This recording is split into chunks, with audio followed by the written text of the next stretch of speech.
Primer movimiento. El mundo desde la universidad.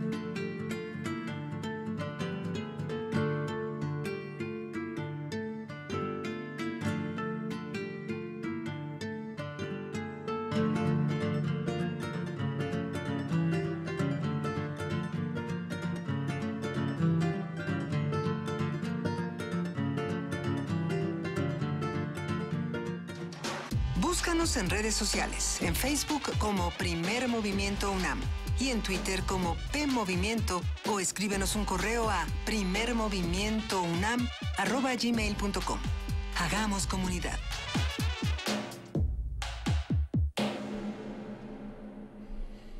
Abril 4, 8:06 de la mañana y estamos en TV UNAM y continuamos con la segunda hora de Primer Movimiento en Radio UNAM y estamos Juan Inés de esa. Buenos días. Buenos días, Luisa Iglesias. Buenos días, Juan Inés. Buenos días, Miguel Ángel. Saludamos a todos los que hacen comunidad con nosotros y los invitamos a que nos acompañen estas 2 horas que nos quedan de Primer Movimiento para seguir platicando y seguir construyendo nuevas maneras de leer al mundo.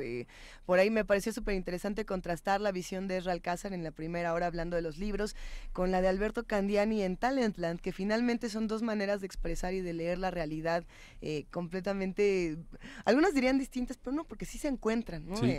En la ciencia ficción, por ejemplo, es donde se pueden encontrar tanto los desarrollos tecnológicos como los desarrollos literarios. Creo que fue una primera hora de lo más interesante, sin duda. Sí, contrapuntos muy muy interesantes. Guadalajara desarrollando 30,000 participantes en una feria en Expo Guadalajara, en la que estuvimos en noviembre del año pasado transmitiendo para la Feria Internacional del Libro, pero que Expo es un lugar que reúne muchísimas iniciativas y una de ellas es la tecnología hoy, ¿no? Como lo mencionaba Juana Inés en este final de la primera hora, ¿qué se va a discutir alrededor no solamente de los avances tecnológicos, sino de las razones y de los porqués de todos estos avances, el para qué? El tema de Alexa a mí me parece que sigue dando la vuelta y que tendríamos que consultar qué va a pasar con nuestra información en los medios digitales.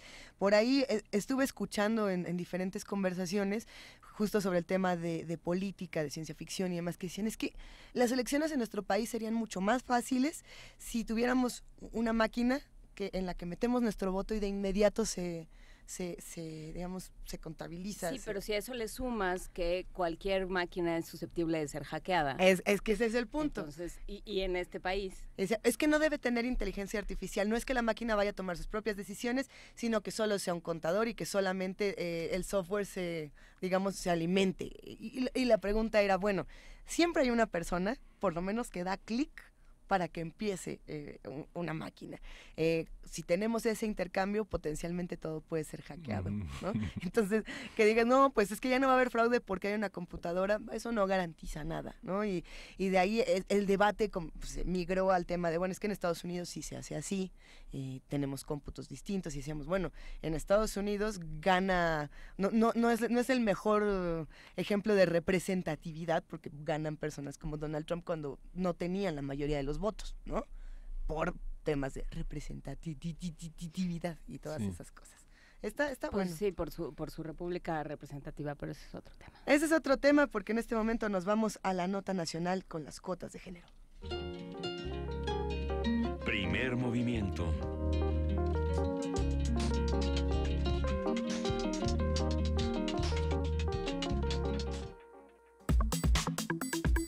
Nota nacional. El pasado 31 de marzo, Arely Cano terminó sus funciones como presidenta del Instituto Nacional de Transparencia, Acceso a la Información y Protección de Datos Personales, mientras que Jimena Puente renunció como comisionada del INAI para ir por una diputación plurinominal por el PRI. El Senado ya inició el proceso para la renovación de ambos cargos. En los próximos días, 34 aspirantes, de los cuales 20 son mujeres, deberán comparecer ante las comisiones de Anticorrupción y Participación Ciudadana y de Justicia. Posteriormente, los legisladores comunicarán a la Junta de Coordinación Política el nombre de quienes reúnen los requisitos de elegibilidad. De acuerdo con la ley, la Cámara Alta deberá realizar una consulta a la sociedad y luego hacer los nombramientos con el voto de las 2/3 partes de los senadores. Algunas organizaciones civiles han señalado la importancia de mantener la equidad de género en ese cuerpo colegiado, por lo que han pedido al Senado designar a mujeres para ocupar esos espacios. Y a partir de esta petición de que se observen las cuotas de género en el INAI, vamos a hablar sobre esta medida, cuál es su origen y cómo es la mejor manera de implementarla. Para ello está con nosotros Anaid García Tobón. Ella es investigadora del Programa de Participación Ciudadana de Fundar, Centro de Análisis e Investigación. Buenos días, Anaid. Gracias por estar con nosotros. Hola, muchísimas gracias por la invitación. No, muchas gracias a ti. Cuéntanos cuál es la preocupación y cuál es la intención detrás de esta idea de las cuotas de género. Pues mira, la idea de las cuotas de género, cuando hablamos de las cuotas de género, nos referimos precisamente a medidas temporales que se exigen para incluir a las mujeres, ya sea en las listas electorales, usualmente se habla de ese tema, pero también para que las mujeres puedan acceder a cargos públicos de otro índole, en este caso no electoral, y se han establecido algunas medidas para que pueda incrementar su participación. En las designaciones generalmente se establece desde la ley que los cuerpos colegiados tendrán que integrarse bajo la paridad de género. Esa es la intencionalidad. Desde los años 90 aquí en México se han implementado, tanto en México como en países de América Latina, cuotas de género pues para elevar el porcentaje de la participación de la mujer en procesos de toma de decisión, ¿no? Estas acciones afirmativas pues crean oportunidades para que algunos grupos puedan acceder a derechos que históricamente se les han negado debido a la discriminación racial, social o de género, y justo en la esfera política estas acciones afirmativas se orientan a facilitar el acceso a las mujeres a cargos políticos, de modo que puedan gozar del derecho a participar en los procesos de toma de decisión del país y ser elegidas. Ok, entonces, porque bueno, siempre entramos en discusiones y Luisa Iglesias se prepara para sus... No, bueno, siempre, o sea, la discusión de las cuotas de género y sobre todo de las acciones afirmativas, siempre es interesante porque, bueno, siempre está el argumento de, pues, dejemos las cosas como están, trabajemos porque cada quien, porque todos tengamos igual oportunidad de acceder a los puestos y, pues, estará el mejor, ¿no? Claro. Y esto no es así. La historia nos enseña que esto no es así, Anaí.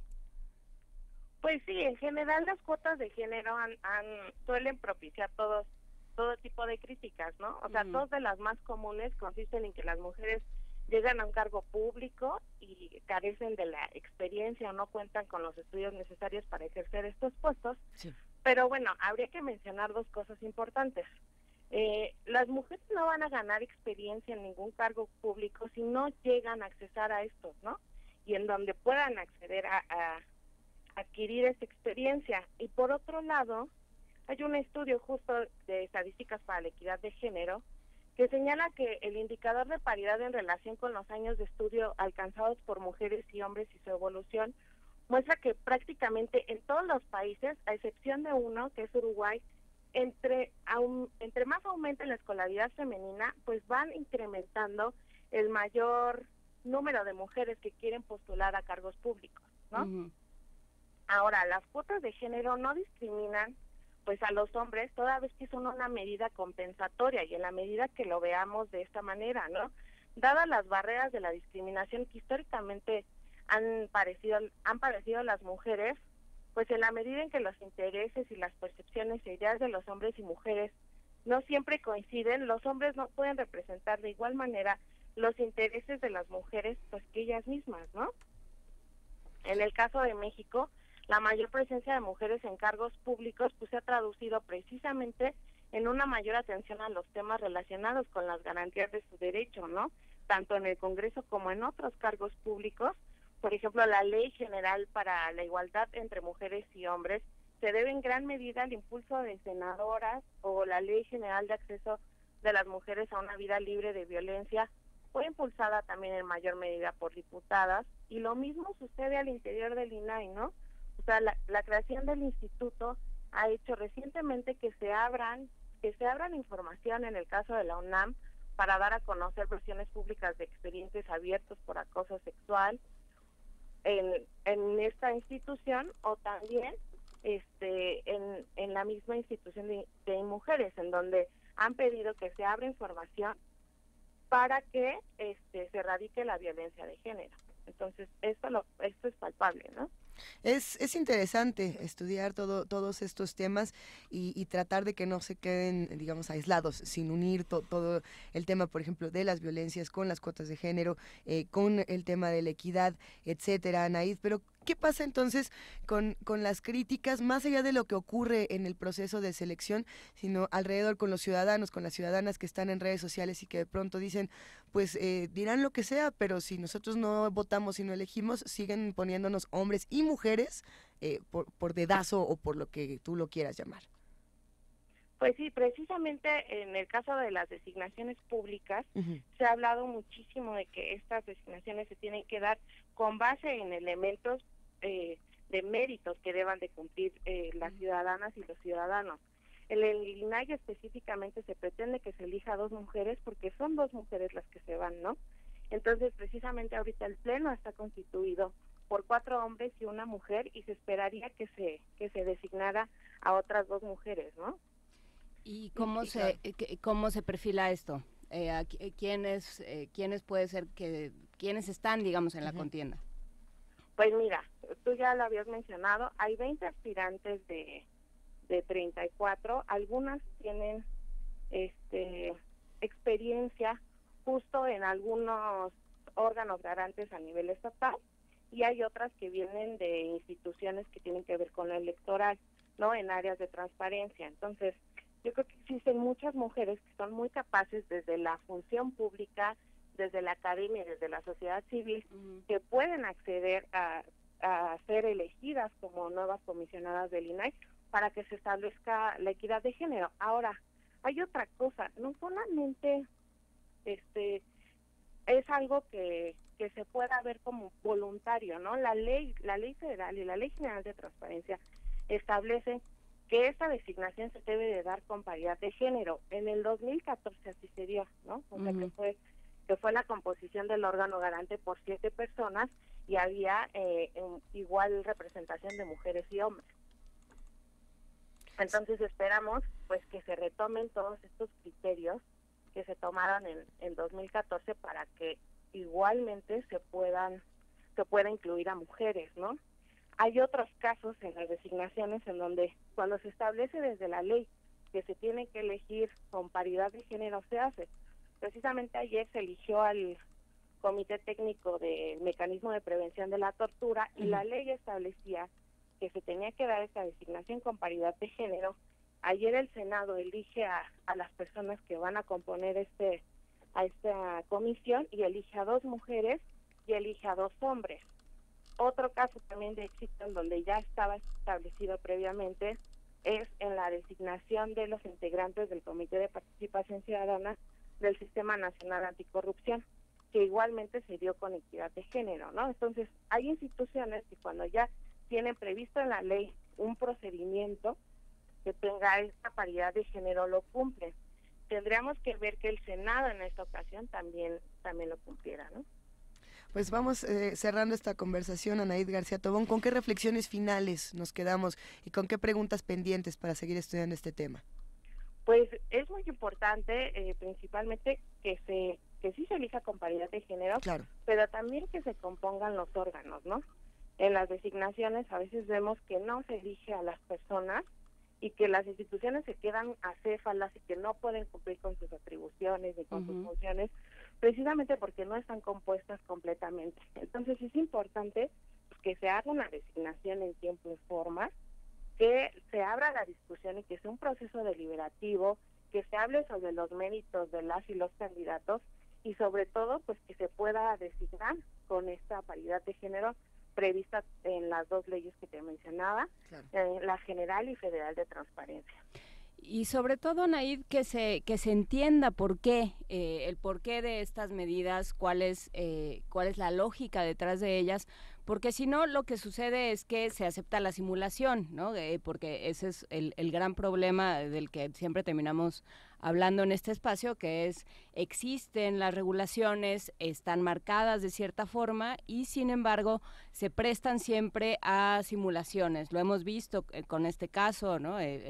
Las famosas Juanitas, lo que se ha ido haciendo con con estas cuotas de género, y que también viene de un desconocimiento de por qué no puede ser así o por qué necesitamos que sea de otra manera para que terminemos por sentirnos representados todos, ¿no? O sea, cuotas de género, pero también cuotas de acuerdo con las los diferentes pueblos originarios, una serie de discusiones que tenemos que dar en este país para que haya de verdad una representatividad completa. Sí, y precisamente este tema se tiene que abordar no solamente desde lo electoral, sino también del acceso a las mujeres a cargos públicos no electorales. Hay un dato que vale la pena recordar, que solamente el 10% de los puestos más altos del gobierno federal están a cargo de mujeres, ¿no? Entonces, este dato nos sirve para entender que falta todavía un largo camino por recorrer. Además, en México, ya te lo había mencionado, no hacen falta mujeres con competencias y conocimientos suficientes para ocupar cargos públicos, ¿no? Hay muchísimas mujeres con amplia experiencia que pueden participar en la vida política nacional, y precisamente que esto tiene una intencionalidad de democratizar al país, ¿no? Y la composición, pues, de todos los órganos para que las mujeres estén representadas. Te agradecemos muchísimo a Anaid García Tobón, investigadora del Programa de Participación Ciudadana de Fundar. Te abrazamos y esperamos seguir en contacto contigo muy pronto. No, muchísimas gracias a ustedes. Gracias, pues nos despedimos. ¿Qué vamos a escuchar, querido amigo? Vamos a escuchar El Búho con Chica Chica, que toca con Uji y Barrio Lindo.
Primer movimiento.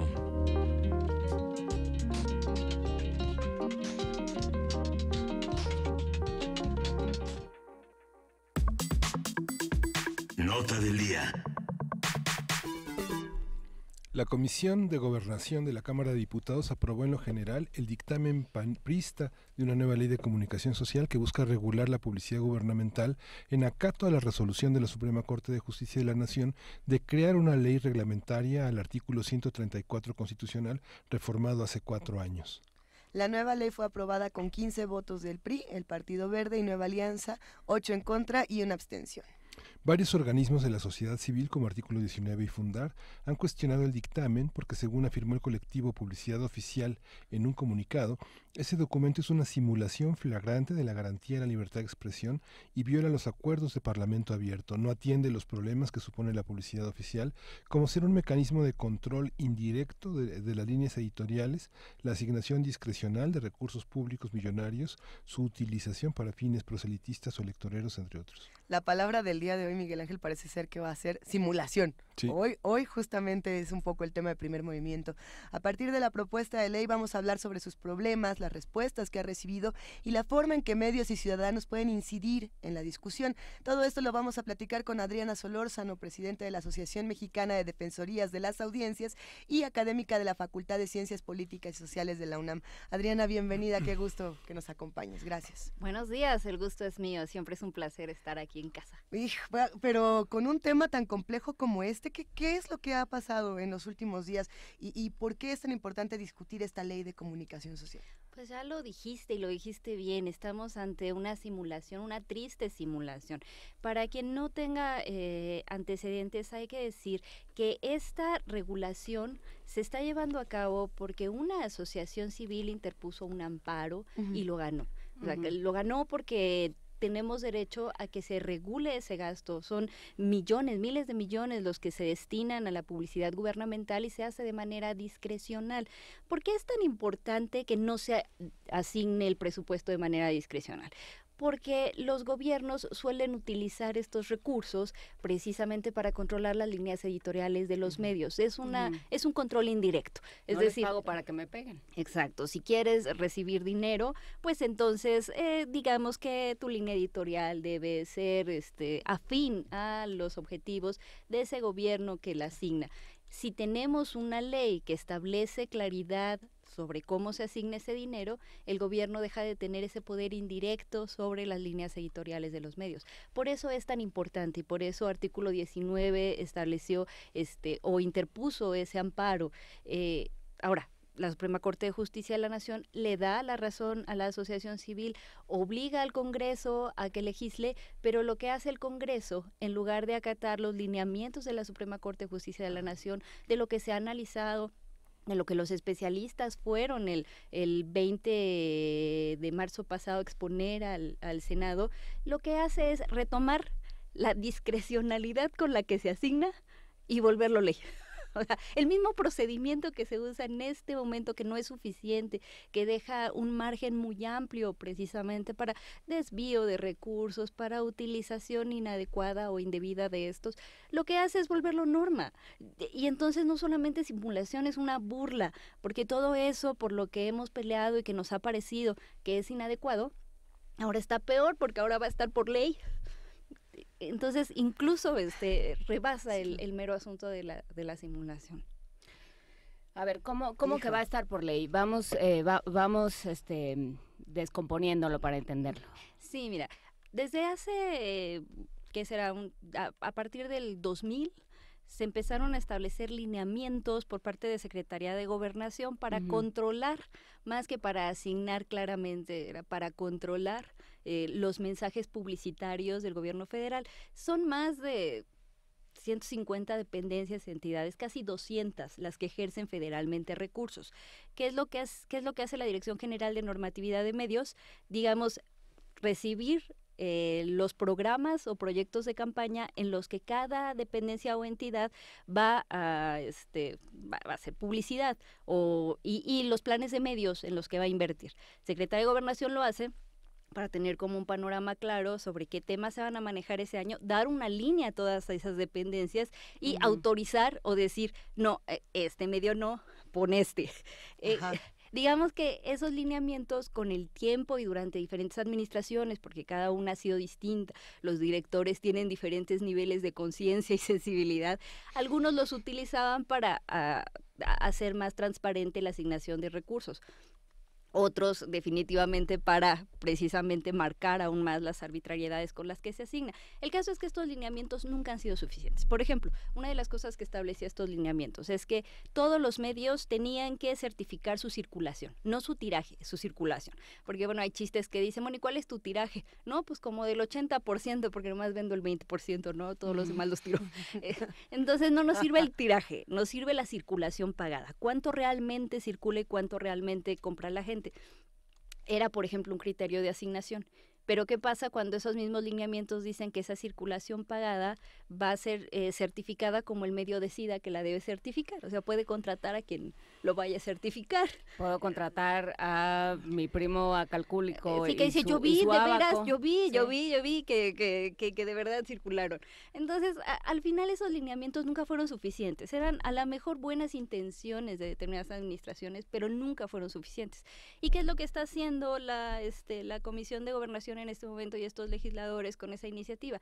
Que todas esas insuficiencias de asignación presupuestal que se han venido manejando desde hace décadas, pues simplemente están regularizando el procedimiento. O sea, ya está por ley que se van a expedir esos lineamientos, que va a haber un padrón nacional de medios, que va a coordinar la Secretaría de Gobernación, que para que te asignen este presupuesto, pues tienes que certificar tu circulación, todo lo que ya está, pero con las mismas debilidades que ya tiene y que siguen pues permitiendo, insisto, una intervención indebida por parte del gobierno, porque aunque Secretaría de Gobernación apruebe un programa de comunicación social al inicio del año, no hay candados para que a lo mejor ese programa no se cumpla, que haya cambios a veces vertiginosos, que se amplíen, por ejemplo, los presupuestos sin ninguna justificación, en fin, todo, insisto, todas las debilidades del sistema, pues simplemente están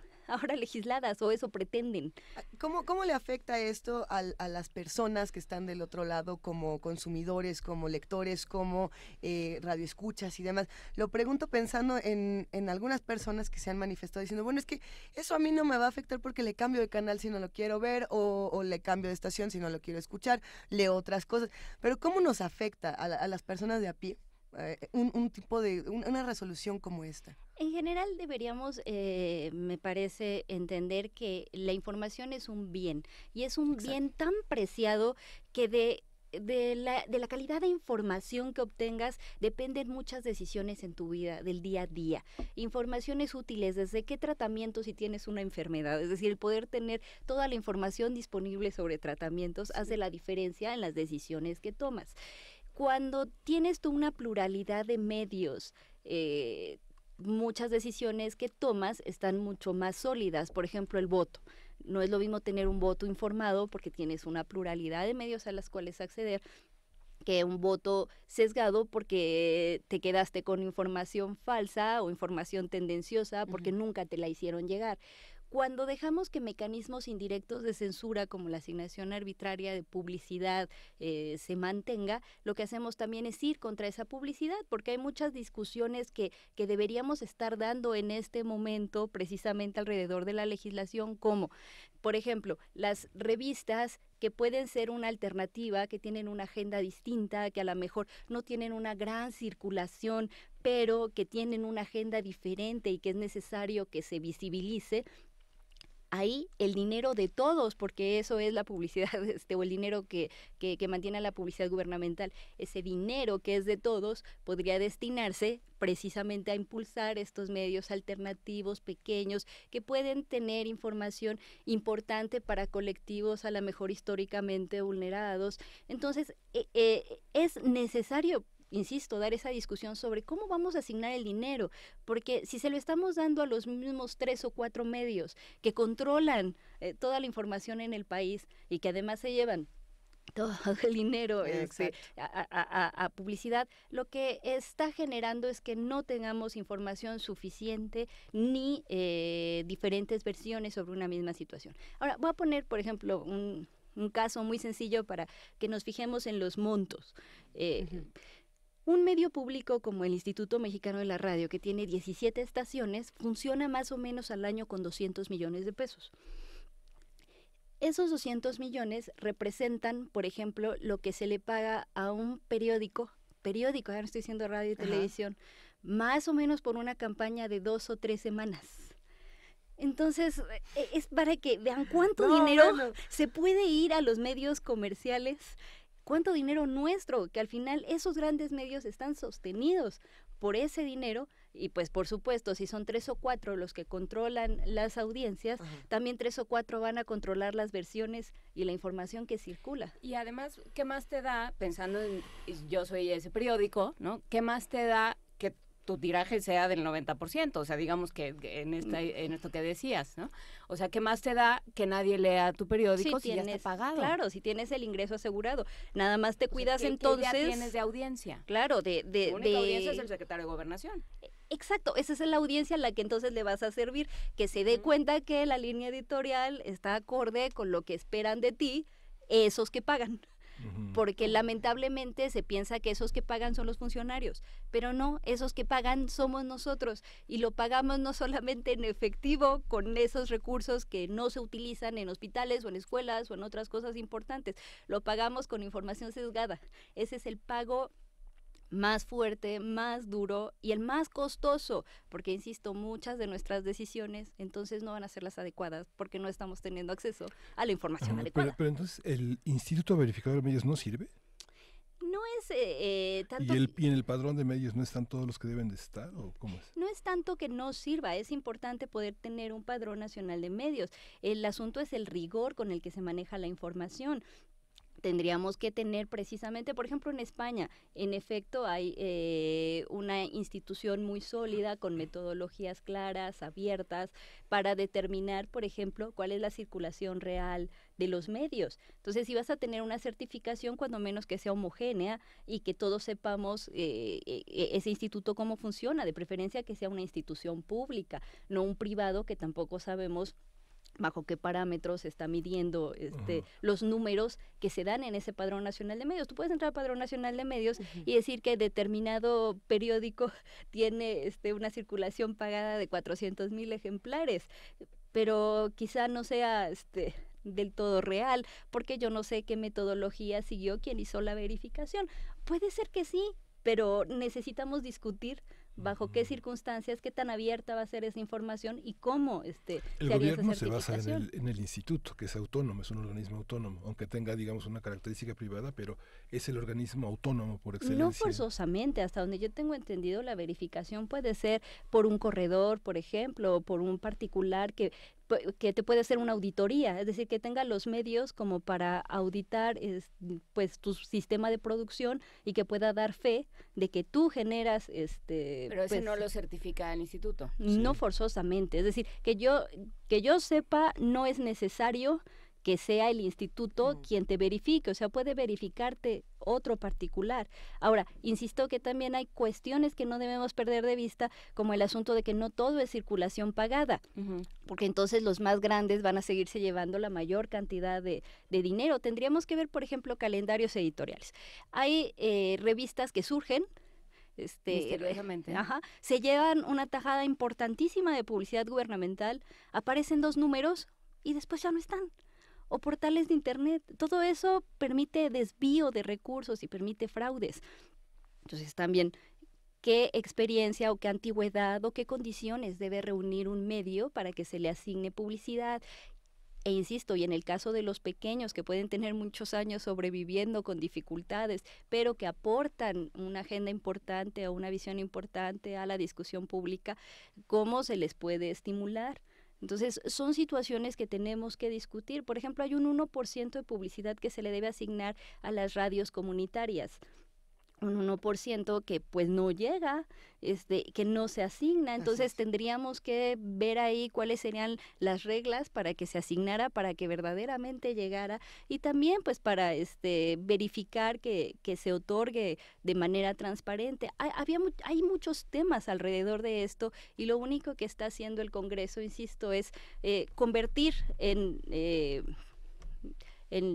norma el procedimiento que ella venía llevando de toda la vida. Por aquí Sally More mandó un mensaje para preguntar, bueno, ¿de qué medios estamos hablando cuando hablamos de estos 2, 3, 4 medios que se llevan todo el paquete? Puso con letras grandotes, dennos los nombres. Pero no sé si se pueden dar los nombres ahora, pero... Mira, pues son las grandes televisoras. Claro, de entrada, siempre. Las grandes televisoras, la Organización Editorial Mexicana, en el caso de los periódicos, o sea, los Soles, por ejemplo, son siempre las grandes empresas, porque además hay que pensar que hay también grandes instituciones que invierten mucho dinero, instituciones públicas. Las que invierten normalmente más dinero son aquellas que tienen entrada de ingresos privados, bueno, no ingresos privados, que tienen autogeneración de ingresos. Por ejemplo, el IMSS tiene dinero que no todo es gubernamental, sino que también es una aportación privada. O CFE autogenera ingresos pues porque cobra la electricidad. Esos tienen permitida mayor libertad a la hora de asignar la publicidad, precisamente porque supuestamente autogeneran ingresos y dan servicios que requieren ser publicitados. Esas empresas, al tener incluso mayor libertad, la verdad es que es la manera o la vía para asignar grandes recursos a las televisoras. A ver, pensemos, tenemos tiempos oficiales. ¿Qué son los tiempos oficiales? Tiempo que todas las televisoras y radiodifusoras tienen que poner a disposición del gobierno para precisamente todas, estas campañas. Hay que decirlo muchas veces, todas, ¿no?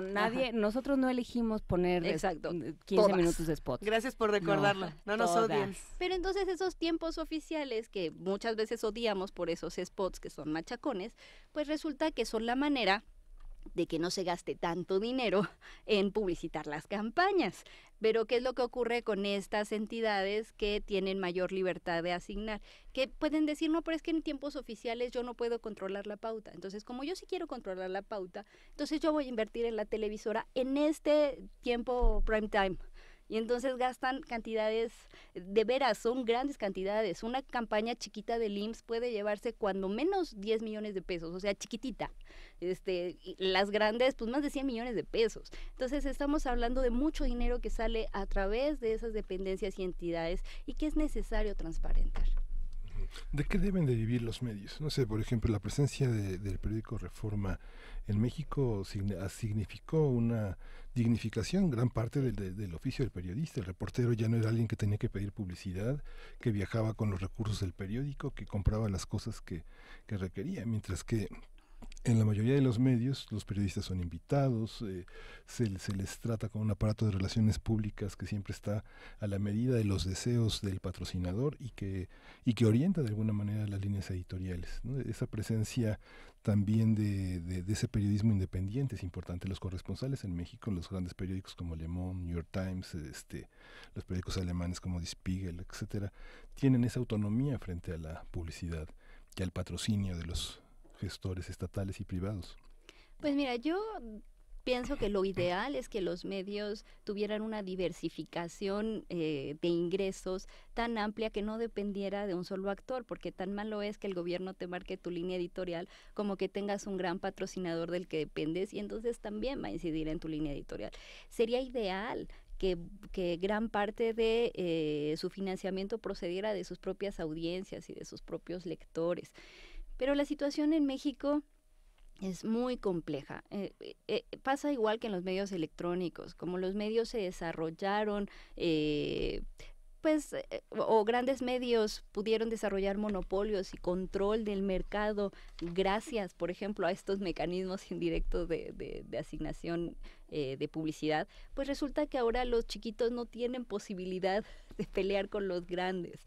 Y entonces las posibilidades de diversificación, de financiamiento para muchos medios, para la mayoría, serían difíciles. Lo ideal es que ninguno tuviera que necesitar de la publicidad gubernamental, que no necesitáramos impulsar a estos medios pequeños con publicidad gubernamental, que pudieran digamos, salir adelante solos por la calidad de sus contenidos. Pero siendo realistas, no somos un país que estemos realmente acostumbrados a pagar por la calidad de la información.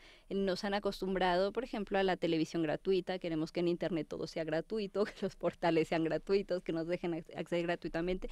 Y eso tiene un costo, insisto, y el costo es que entonces el control de las líneas editoriales puede caer o en los privados, en los grandes patrocinadores, o en el gobierno. Si no queremos pagar por la información, pues ese es el costo. Pero lo ideal, por supuesto, es que tuviéramos poder adquisitivo como ciudadanos para podernos dar el lujo de financiar medios. Es que hay, porque claro muchas personas dirán, oye, yo sí de verdad quiero pagar este podcast, no tengo dinero, no tengo computadora a punto. Entonces, ¿qué pasa? Partimos de un país donde el poder adquisitivo es muy bajo, donde tu prioridad para gastar está en la alimentación, en el vestido, en el transporte, no en pagar la información. Y entonces, bajo esas circunstancias reales de audiencias que no pueden pagar por esa información, pues lo mejor es que los medios cuando menos intenten no depender de un solo patrocinador o de un puñado pequeño de patrocinadores, sino de muchos patrocinadores chiquitos. Es decir, que cada uno contribuya con una parte pequeña para que no haya un control de un solo patrocinador y, por supuesto, no depender de todas maneras de esa publicidad gubernamental por más transparente que sea. Lo mejor es tener una diversificación de financiamiento, pero insisto, no es tampoco tan sencillo. Entre el ideal y y las condiciones en las que estamos no es fácil. Ahora, hay ejemplos en la historia, también mencioné Reforma, pero Proceso, cuando López Portillo le cierra la publicidad a la revista, generan una cosa de suscripciones inédito en la historia del periodismo mexicano. Claro, porque ahí podemos ver la solidaridad de las audiencias cuando se dan cuenta de la necesidad, o de los lectores, de la necesidad de esos medios.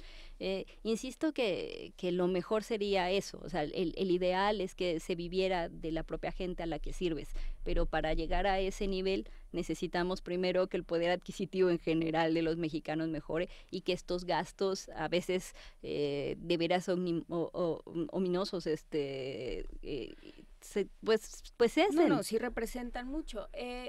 Mencionas dos casos muy paradigmáticos. Yo hablaría también de Animal Político ya más recientemente, pero esos son los casos de éxito. Por eso nos acordamos. Sí. Pero todos tenemos en el corazón la cicatriz de una publicación que duró 2 años, 3 años, que nos parecía indispensable. Nosotros no podríamos estar aquí sentados si no fuera por el financiamiento, o sea, porque somos un medio público y porque el Estado y la universidad, quieran o no, tienen que mantener estas cosas. Pues también porque es parte y porque está en los lineamientos.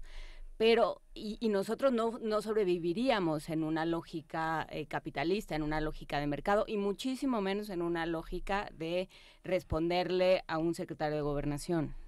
Tendríamos muchas cuentas que entregar.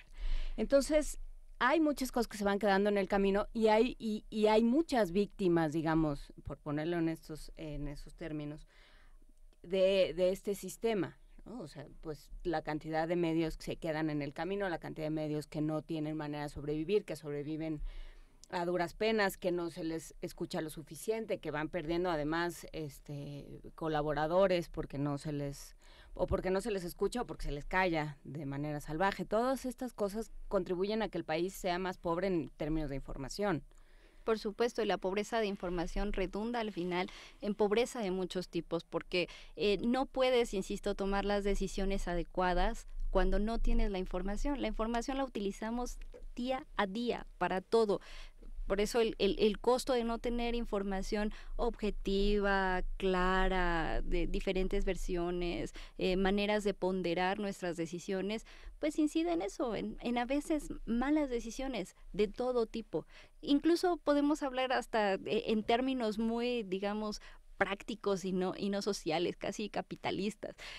Necesitas información para montar un negocio, necesitas información para saber dónde puede funcionar mejor una cafetería, necesitas información para todo. Mientras tengas información clara, siempre va a ser más fácil tomar decisiones que impacten en tu calidad de vida en todos sentidos. Venturosamente, como decían en esta mesa, hay medios que todavía lo pueden hacer, que se han estado colando con diferentes apoyos. Ahora que mencionaban el caso de Animal Político, solamente mencionar brevemente que, como ustedes sabrán, Animal Político acaba de ganar el premio Ortega y Gasset de Periodismo en la categoría de Mejor Historia o Investigación Periodística, esto con el trabajo de la estafa maestra, ¿no? Cuando hablábamos de todos estos mecanismos de la corrupción. Y sin afán, por ejemplo, y sin afán de incidir en el voto, pero pues hay que hablarlo, ¿sí? El vocero del PRI dijo que los iba a demandar por ese reportaje. Entonces, ahí tenemos cómo un medio puede desarrollar este tipo de reportajes que son muy críticos y que son sólidos, porque está recibiendo un premio muy importante.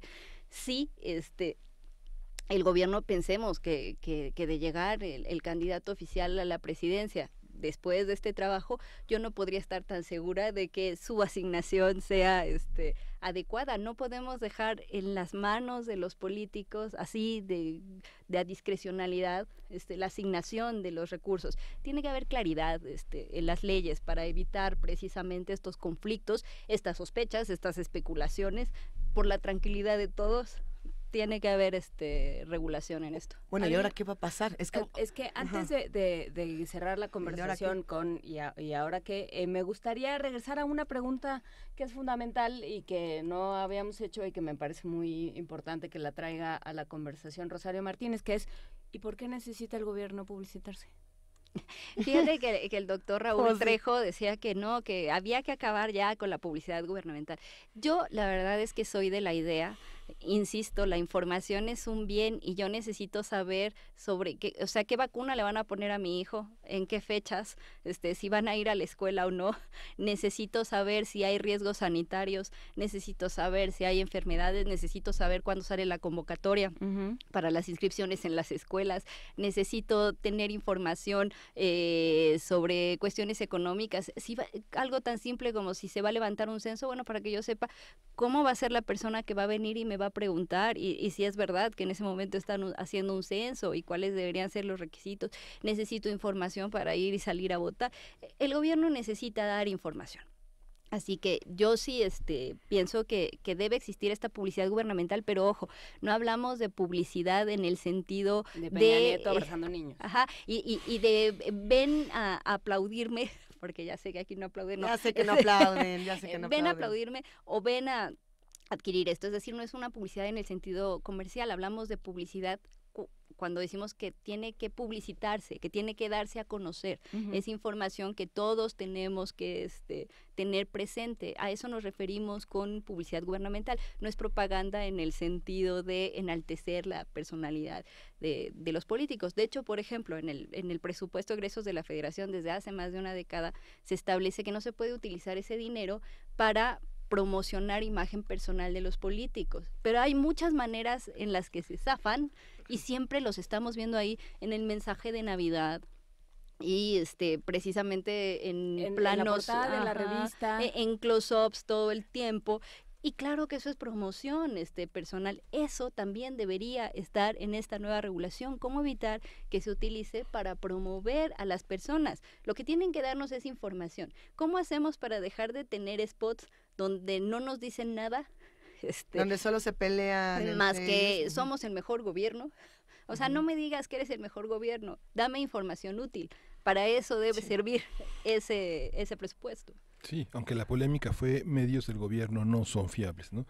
Y lo que se discute ahora es la capacidad de corromper al periodismo con los gastos de publicidad, es una parte importante. Recuerdo en 94 el acceso de los medios a los comunicados del Ejército Zapatista de Liberación Nacional, entre ellos estaba Radio Educación, que es una radio pública que a pesar de depender de la SEP y de depender de los organismos culturales, hizo un periodismo siempre de primera línea independiente. Cosa que no pasaba con Notimex, por ejemplo, ¿no? Uno sabía que la información que venía de Notimex estaba sesgada, era un boletín más de las instituciones. Y que con todo respeto seguimos igual, porque el conteo a pesar último... de que se hizo una asociación y un consejo editorial para hacerlo, pero hay medios autónomos, hay organismos que informan, la Revista Mexicana del Consumidor, por ejemplo, la Revista de la Procuraduría del Consumidor. hay que fomentar el periodismo independiente, el periodismo crítico como un ejercicio autónomo, como lo marca, es un cuarto poder, ¿no? Sí, claro, aunque el periodismo independiente me parece que tiene más relación precisamente, sí, con no tener una intervención indebida de ningún poder fáctico, no solamente gubernamental, de tener una diligencia profesional, de tener ética, de tener realmente a salvaguarda los conflictos de interés, es decir, los propietarios no tendrían que incidir en las líneas editoriales, es decir, para tener un periodismo independiente necesitamos también una diversificación de financiamiento, claro, el periodismo. Por supuesto, por eso insistía que lo ideal es que ningún medio dependa realmente de la publicidad gubernamental, pero también necesitamos que ese dinero sea bien invertido precisamente en fortalecer a los medios en general para tener distintas versiones de pues, lo que acontece. Bueno, y ahora sí, en estos últimos minutos, ¿qué va a pasar? ¿Qué vamos a hacer con esta burla, con esta palabra, la simulación que tenemos enfrente? Pues yo quisiera tener una respuesta fuera del coraje que hice ayer, no sé decirte qué va a pasar. Lo que creo yo es que tenemos... ¿Qué podemos hacer? Tenemos que seguir peleando como sociedad. No olvidemos que se está obligando a regular porque la sociedad civil interpuso ese amparo. O sea, fue un logro de la sociedad civil. Pues no hay que quitar el dedo del renglón. Y sobre todo tenemos que ver a esa información, insisto, como ese bien que nos hace tomar decisiones adecuadas, como el voto. Es decir, tenemos que estar al pendiente de quién vota a favor y en contra de este tipo de normatividades. Utilizar el canal del Congreso, que por algo se descorrió la cortina y podemos ver cuáles son los supuestos argumentos o bajo qué situaciones votan y cómo cada partido, y meditar bien nuestro voto. Y por supuesto, si la regulación es una burla, pues seguiremos peleando, que las leyes malas se promulgan, pero también se modifican. Entonces, no hay que quitar el dedo del renglón. En algún momento tenemos que conseguirlo, no se puede bajar las manos, nunca. Qué buena conversación acabamos de tener con Adriana Solórzano y te agradecemos muchísimo que hayas venido a la cabina de Radio UNAM. Vuelve pronto, Adriana, por favor. Al contrario, para mí de verdad es siempre un gusto estar aquí. Pues nos despedimos. ¿Qué opinan los que están del otro lado haciendo comunidad con nosotros? Estamos en @PMovimiento, / Primer Movimiento UNAM, y tenemos teléfono que es 55 36 43 39. Despedimos esta conversación con un poco de música. ¿Qué vamos a escuchar, Miguel Ángel? Vamos a escuchar de Macego, Navajo.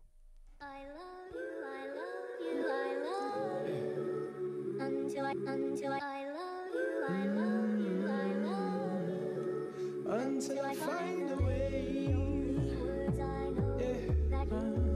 until I find a way. Listen, I know you see it, girl. This ain't sitting real good in my soul. Everywhere this little girl goes, she pick up another obstacle. She was my heart, I don't know the tribe or default. But by default, she don't think of me. I thought she was an Indian. Now she's slanging things like a simian. All my life I wanted me an Indian. But now she's far away. But I had to know. Listen, I know you see it, girl. This ain't sitting real good in my soul. Everywhere this little girl goes, she pick up another obstacle. She was my heart, I don't know the tribe or default. Yeah, but by default, she don't think of me. I thought she was an Indian. But now she's slanging things like a simian. All my life I wanted me an Indian. Ooh, girl, let me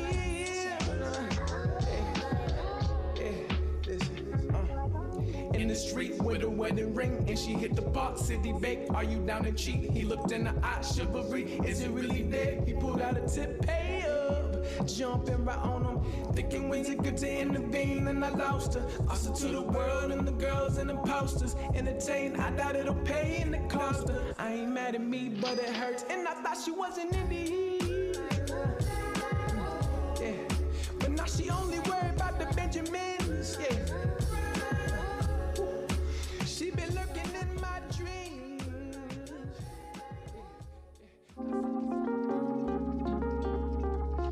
Primer movimiento. Hacemos comunidad.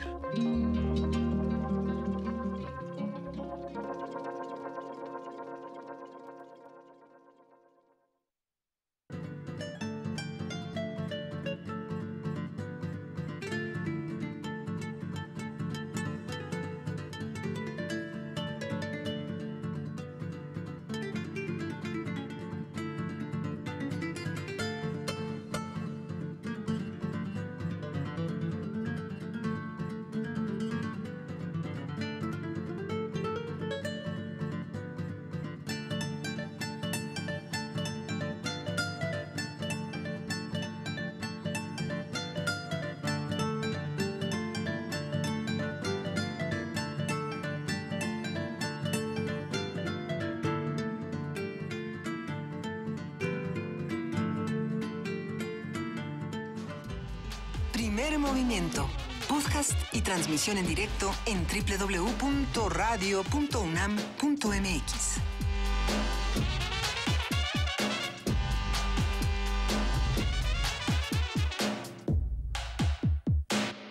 Son las 9 de la mañana con 5 minutos y esta es la tercera y última hora de Primer Movimiento. Este día 4 de abril que hay tantas cosas que seguir platicando, querida Juana Inés de ESA. Justamente hemos tenido un programa lleno de información, nos hemos preguntado sobre cómo hacemos para leer en libertad, sobre cómo llegamos a los libros y a las palabras de la mejor manera. Hemos hablado sobre inteligencia artificial, sobre qué va a suceder el día que las máquinas hagan todo nuestro trabajo, qué trabajos van a poder hacer, qué no, qué nos queda a los seres humanos, qué nos distingue de las máquinas. Yo creo que esa es la gran pregunta que nos tendremos que hacer. O sea, el futuro va a ser de las humanidades en ese sentido. Mucho que seguir argumentando sobre el tema de las elecciones y el tema de la ciencia ficción, de la literatura, sobre todo de los avances tecnológicos. A ver si le metemos una mesa. No sé. Si hubiera alguien que hablara de ciencia ficción y política en los próximos días. No, lo digo porque sí creo que va a estar muy interesante lo que va a ocurrir y los nuevos planteamientos tecnológicos. Aprovechamos brevemente para mandar... que ya se planteó. Habría que releer la ciencia ficción y decir, mira, esto que anticipaban y que un día iba a suceder y no sé qué, ya está sucediendo. Pero también creo que hay cosas que están sucediendo que la ciencia ficción no podía prever, sí. y que muchos autores han de estar así, bueno, esto en particular no me lo esperaba. No, pero no lo sé, habrá que preguntarles. Que tu teléfono todos los días, o sea, siendo un ciudadano común y corriente, te diga... Perfecto, vas a hacer, es hora de que te vayas a tu trabajo y vas a hacer 13 minutos de aquí a tu trabajo. O que WhatsApp te diga, felicidades, ya llegaste a tu casa. ¿A cuántos de aquí el WhatsApp les dijo que ya llegaron a su casa? Es que hay cosas interesantes. Pero bueno, Mayra Elizondo, le mandamos un gran abrazo. P. Letras en el Aire, que volvió a decirnos que sus saludos no pasaban en... Verificado 2018 dice que sí. Siempre dice lo mismo para que digamos que no, que sí lo saludamos. No, pero nos mandó un GIF de Yoda que está buenísimo, de un Yoda bailarín. Hasta se le ocurrió una idea para una tesis con la conversación pasada. Ojalá que todo vaya a buen puerto. Bueno, eso pasa cuando uno escucha a Adriana Solórzano, ¿no? Como que se prenden muchos focos. R. Guillermo nos escribe, Miguel Ángel G. Mirán, Adam Beldarrain, hace mucho que no nos escribía nuestro hermano Adam Beldarrain, de los legendarios radioescuchas de Primer Movimiento, desde el principio de los tiempos ha estado ahí, y ahí sigue, te queremos, Adam Beldarrain. Nosotros, Adam, un gran abrazo. Alejandra España, Alejandra España nos escribe, nos dice, sabiendo que les gusta la poesía, los invito cordialmente el día de hoy, miércoles 4 de abril, a la presentación de mi poema ilustrado a las 7 en el Palacio de Bellas Artes, en la Sala Manuel M. Ponce. Nos pasa el programa, es un poema en inglés que se llama There Was Perhaps, existía el quizás. Oye, vamos, ¿a qué hora? ¿Podemos repetir? Quizás inspirado en la obra de Shel Silverstein y Roald Dahl. Ya se me antojó más. Sí, dos grandes de la poesía para niños en lengua inglesa. Lo publica Malpaís Ediciones. Van a presentar a Alejandra M. Vázquez, Yuri Zambrano, Andrea Fuentes Silva, una conocedora de este tema, y Alejandra España, va a estar Benjamín Morales. Sala Manuel M. Ponce, 4 de abril a las 7 de la noche. Si andan por ahí en el Palacio de Bellas Artes, váyanse a dar una vuelta a ver este libro de poesía, There Was Perhaps. Pues ya que estamos en esto de la poesía, ¿qué les parece si ahora sí nos vamos a Poesía Necesaria? Primer movimiento.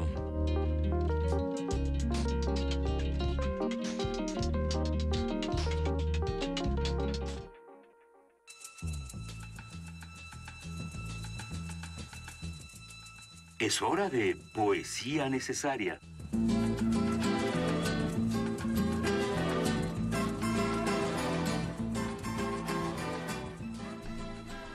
Miguel Ángel Quemain. Hoy tuvimos la presencia de Ezra Alcázar, de las Brigadas para la Libertad, y nos trajo dos libros, uno de Roberto Fernández Retamar y otro de Edmundo Valadez, una antología.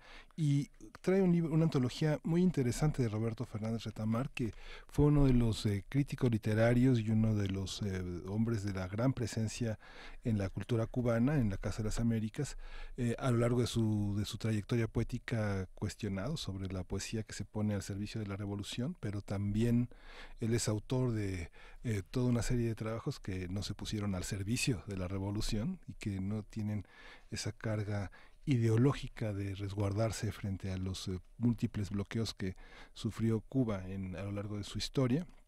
Y voy a leer uno de estos que forman parte de esta antología, que se llama Para fechas vacías que veremos arder, y que se llama ¿Qué son las islas? Retamar tenía menos de 30 años cuando en 1959 irrumpe la Revolución Cubana en la isla, y que bueno, este es uno de los poemas que tenemos de ese Fernández Retamar, un poco previo a la necesidad de defender la revolución con la literatura. Dice: ¿qué son las islas? Esto tienen de bueno los poetas, que han dicho lo que uno quería decir. ¿De qué otra manera comunicarle lo que sintió al ver desde el aire los islotes verdes desparramados por el mar, y cuando ya en el barco contempló a lo lejos el borde agreste de la isla? Sino, como ya lo escribió la poeta, ¿qué son las islas si no estás tú? Eso es lo que gritó al aire luminoso de la tarde, y lo que musitó después en la atormentada noche, añadiendo un nombre que en la cabina sonaba extraño como una flor de otro planeta. Y podrá creer que la playa maravillosa con su cadera de oro mordida por un ávido mar y la planicie del centro echada como un manto no han podido ser gran cosa no estando ella, que ha dejado despoblada y silenciosa esa ciudad, ojo de la violencia, que ella hechizara, marcando los lugares de encuentro y despedidas con una nostalgia como una cicatriz. Vamos a regalar estos libros. Excelente. Esos libros de Retamar y de Edmundo Valadez por teléfono. Tenemos 6 libros de Roberto Fernández Retamar y 2 libros de Edmundo Valadez. Y vamos a complementar con esta canción de... que nos digan qué libro quieren, y solamente es un libro de Edmundo Valadez. 55 36 43 39, ahí se lo pueden llevar. Miguel Ángel, ¿con qué complementamos? ¿Con qué canción? Elías Ochoa. No, que sí son 2 libros de Valadez, 2 y 5 de Fernández Retamar. Bueno. Sí. Vamos a escuchar a Elías Ochoa.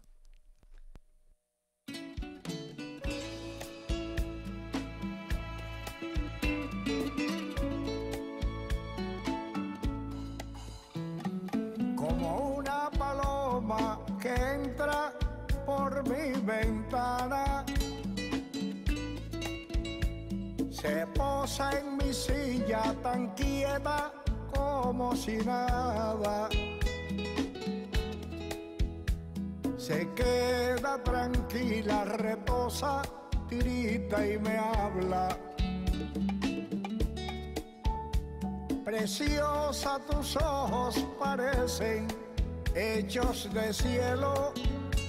Bonita, yo sé que has venido a decir que me extrañas, y el aire te trae como una fragancia, y así sin respirar pasan las horas. La próxima vez que te vea será entre mis brazos. De nubes el blanco que arropa tus pupilas, son grises y llueve, y cuando hay tormenta son negros tus ojos, mi vida.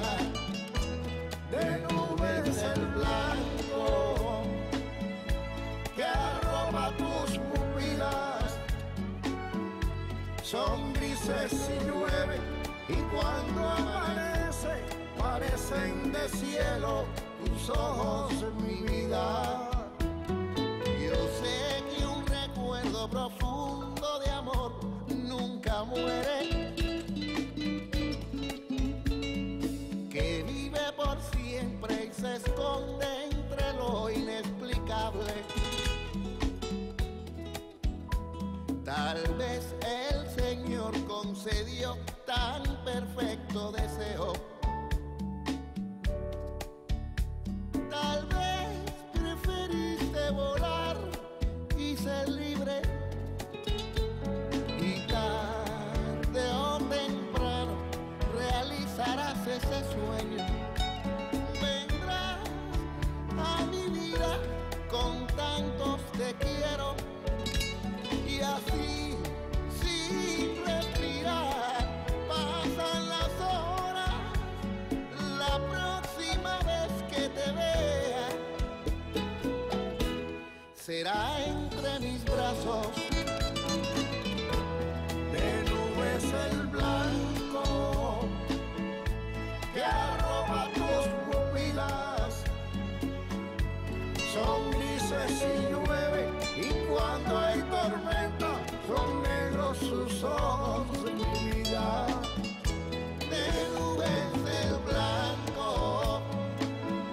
que arropa tus pupilas, son grises y llueven, y cuando amanece parecen de cielo tus ojos, mi vida. De nubes el blanco que arropa tus pupilas, son grises y llueve, y cuando amanece parecen tus ojos, mi vida, hechos de cielo. Primer movimiento.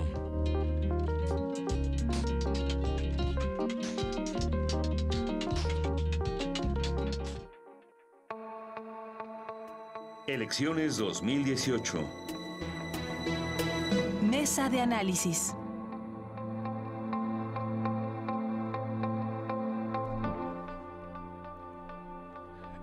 En materia energética, México enfrenta retos como disminuir su dependencia de Estados Unidos, reducir la carga fiscal de Pemex y resolver problemas de financiamiento y capacidad de operación en esa empresa luego de la reforma aprobada en 2013. Se estima que este año la industria petrolera de Estados Unidos puede alcanzar un superávit de $15,769 millones solo por transacciones de compra y venta con Pemex. En las negociaciones del Telecán, el gobierno de Donald Trump busca que México sea el principal receptor de las exportaciones estadounidenses de gasolina y de gas de lutitas hasta el año 2050.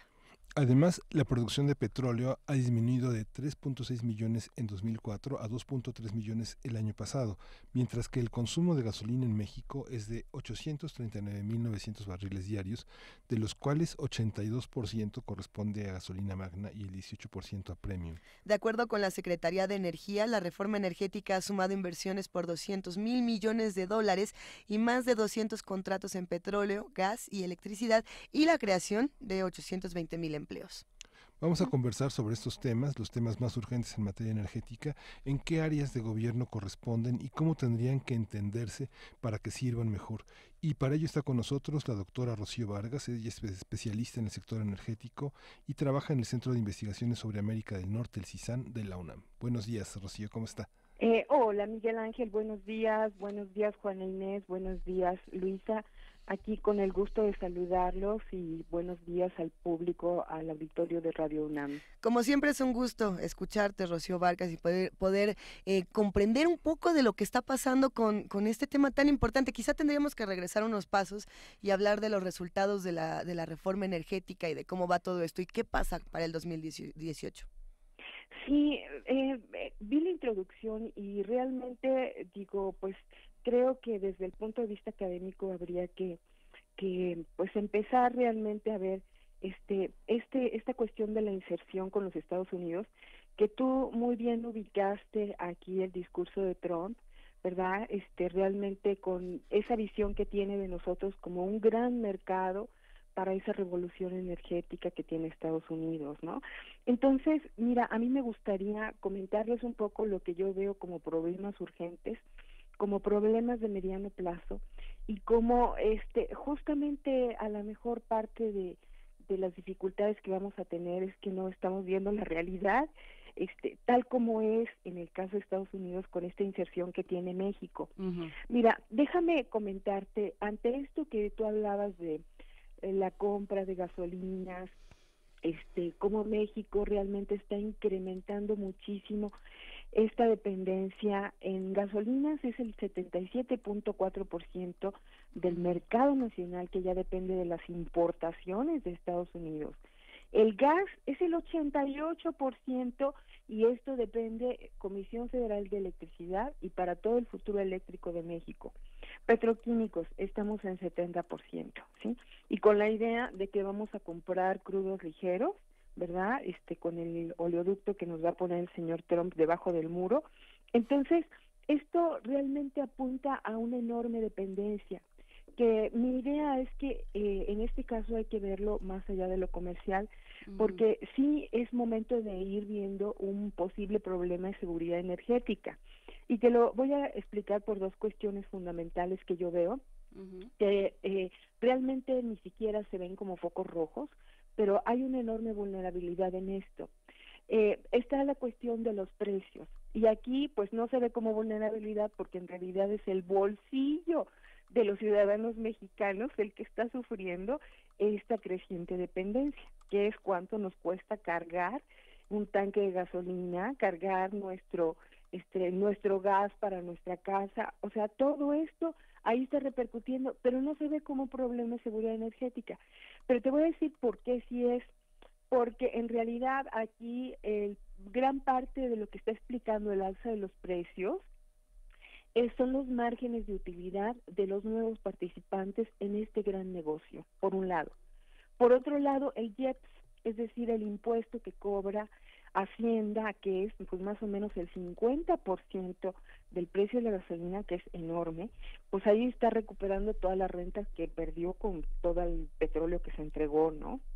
Pero también hay un riesgo, aunque el tipo de cambio ahorita poco varía, hay que tener en consideración, digamos, como economista, la cuestión de la deuda externa de México, privada y pública, ¿no? Entonces, digamos, algunos economistas dicen, para fin de año hay un riesgo, sí, de devaluación del tipo de cambio, sobre todo por esta cuestión de la deuda monumental que ha crecido enormemente bajo la actual administración. Entonces, aquí hay un riesgo. Pero otro riesgo que ya es evidente, pero que tampoco queda claro, es justamente la agresividad de la administración Trump. En un esquema de integración hay sacrificio de soberanía por parte de los estados, porque te estás integrando a un país amigo, a un incondicional, a un socio, ¿no? Pero esta sociedad ha quedado claro que ya se ha roto, se está fracturando. Ayer estaba viendo en la prensa de que Trump ya está diciendo que va a militarizar la frontera por todas estas personas que quieren entrar de Centroamérica. Entonces, ahí hay un riesgo enorme, porque hay una posibilidad de un ejercicio de poder unilateral por parte de Estados Unidos, que simplemente para conseguir sus objetivos y sus fines, puede decir, ¿saben qué? Hoy cerramos los gasoductos, cerramos la llave de la venta de gasolinas, y entonces México va a hacer lo que nosotros quieramos. Y esto no es la primera vez que sucede en el caso de México. Tenemos el caso del gasoducto histórico, ¿verdad?, que venía de Cactus hasta la frontera norte y que simplemente por un arreglo de precios se quedó ese gasoducto y ahora lo utilizamos más bien para importar gas, ¿no? Entonces ahí hay una posibilidad de chantaje enorme y México no sería el único donde se ha utilizado. Está el caso, por ejemplo, de Ucrania, que en realidad ahí no fue el Estado ruso, sino más bien Gazprom, que no llegó a un arreglo con los ucranianos, porque los ucranianos no pagaban, no querían pagar, pero Europa se vio en vilo, realmente se vio en una situación muy delicada, porque ellos sí viven del gas natural ruso. Entonces, es una cuestión delicadísima esto de la dependencia. Y yo les voy a poner inclusive otro ejemplo. Los problemas de seguridad nacional de Estados Unidos asociados al petróleo hasta antes del 2008 tenían que ver con la enorme dependencia que tenía Estados Unidos, que alcanzó un 60% de la dependencia de las importaciones petroleras respecto del consumo nacional en el 2005. Y esa dependencia hacía que el petróleo para Estados Unidos tuviera un estatus de problema de seguridad nacional. Así de riesgoso es una dependencia. Y nosotros, ya yo quisiera ver que estamos poniendo esos focos rojos como una cuestión delicada, el problema de la dependencia. Inclusive el mismo discurso oficial de la Secretaría de Energía está diciendo, no, pues es que saben que hay que comprarles a los norteamericanos al fracking, porque si no les compramos el gas, no van a poder producir el petróleo que viene con el gas, ¿no? Entonces, o sea, los estamos viendo como pobres gentes, hay que comprarles, miren, nadie les compra. Y digo, verdaderamente aquí es un discurso realmente con un problema de estulticia impresionante, ¿no? Pero ahora que ustedes estaban mencionando la cuestión, digamos, electoral, yo creo que hay un problema, a lo mejor no tan evidente, pero sí de mediano plazo y son problemas muy delicados y son cuestiones que vienen inclusive en la agenda del PAN, del señor Anaya, que habla de, pues no solamente de no crear más capacidad de refinación, sino no más refinerías. Y este es justamente el discurso norteamericano, es el interés de los Estados Unidos, porque ellos están creando una gran capacidad de refinación adicional a los 19 millones de barriles que tienen como producción de refinados en Estados Unidos y que están utilizando esta capacidad operativa al más del 90%. Es decir, toda su capacidad de producción la están utilizando para vender toda su producción de gasolinas, de refinados, de petroquímicos. Entonces, esto es un gran negocio que no solamente ellos tienen, sino que ampliaron con toda la reforma energética de México, porque dijeron hay que integrarnos a la apertura del mercado de gasolinas que viene con la reforma energética de México.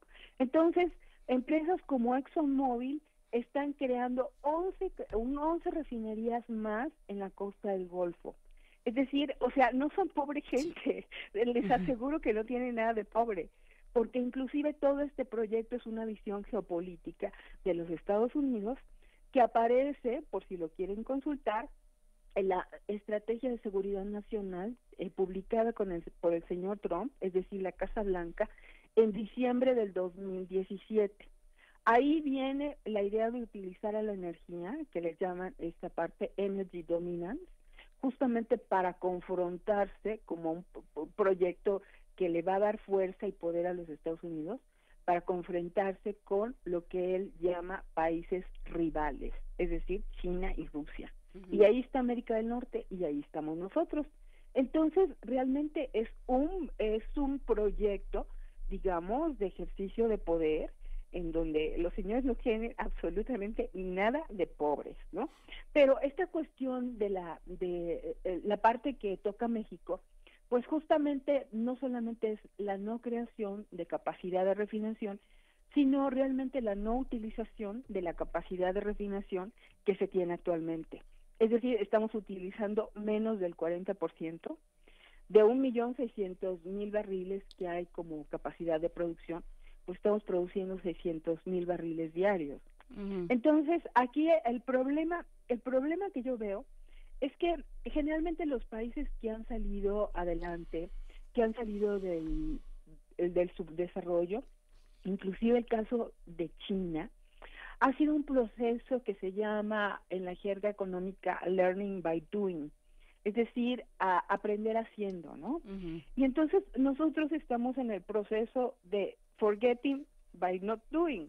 O sea, con todo esto no solamente no estamos creando capacidad de producción, de refinación, de desarrollo tecnológico, de innovación, sino que estamos renunciando a eso en una dependencia simplemente como un mercado, ¿no?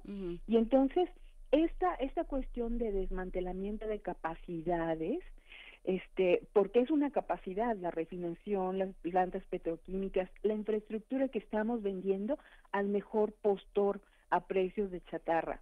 Entonces, estos son lo que un país llama capacidades, y la fortaleza de un país está con base en sus capacidades. Si no, por ejemplo, vean inclusive el índice de la CIA, que uno puede encontrar en Internet, va midiendo la jerarquía de los países con base en sus capacidades, que son elementos de poder y que permiten ubicar a un país en la jerarquía internacional.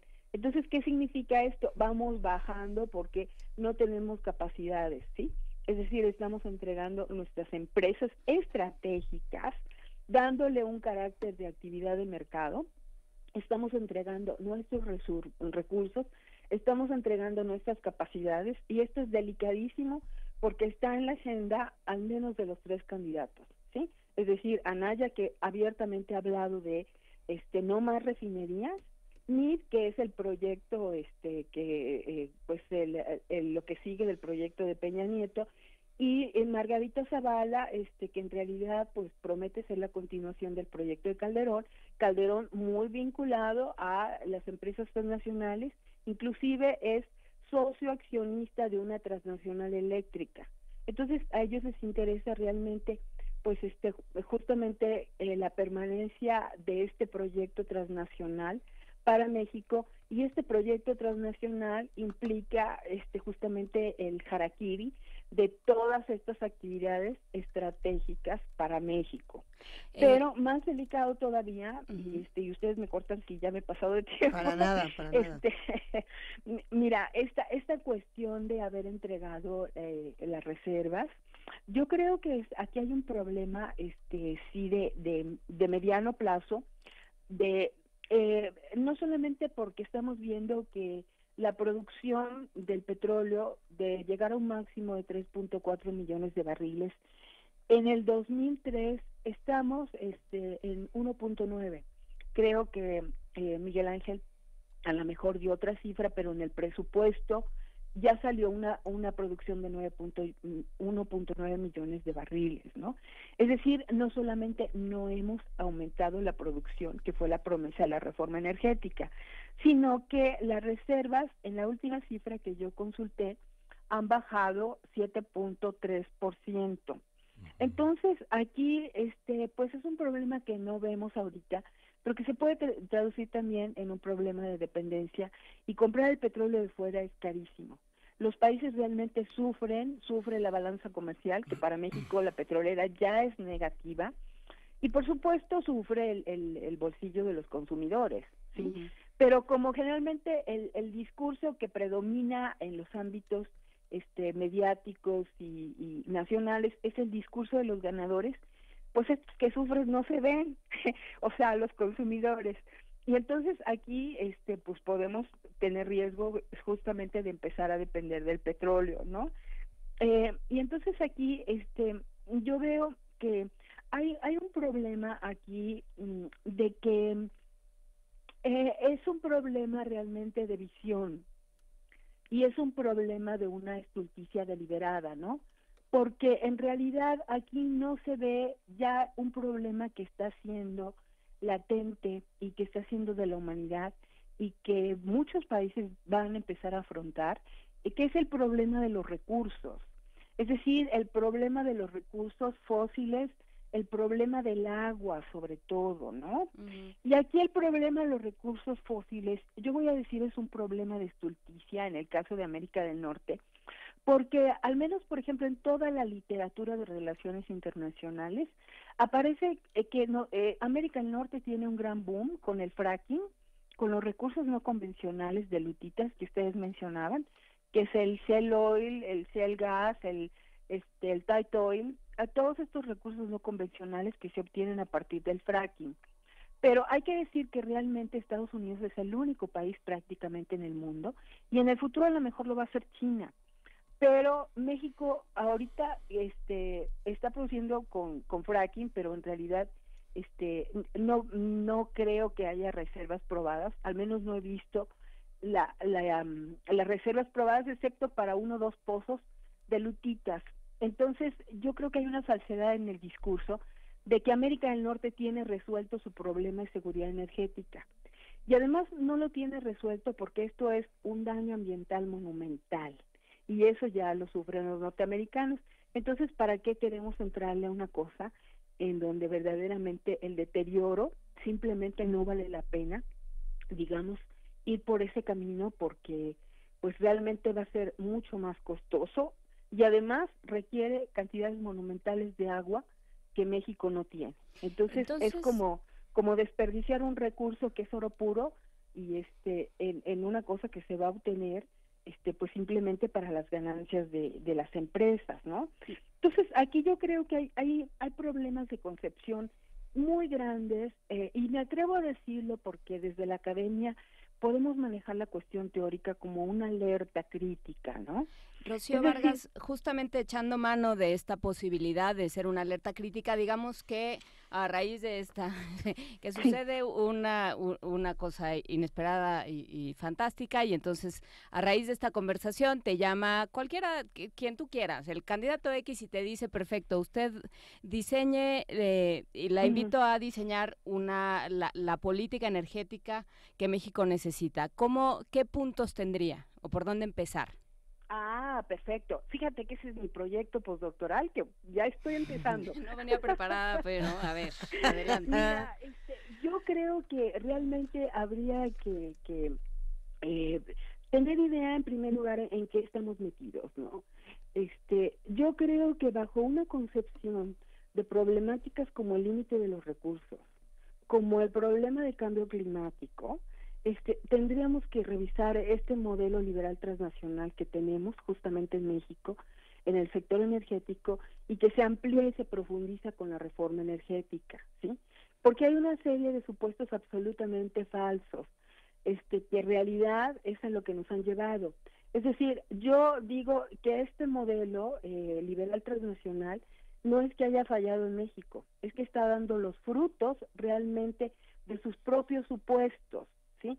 Es decir, por ejemplo, el modelo liberal transnacional tiene como objetivo la superexplotación, la maximización de la producción de petróleo, porque esa es la oportunidad para aumentar las ganancias de los nuevos inversionistas, de las transnacionales, de los nuevos privados que le están entrando al negocio, ¿sí?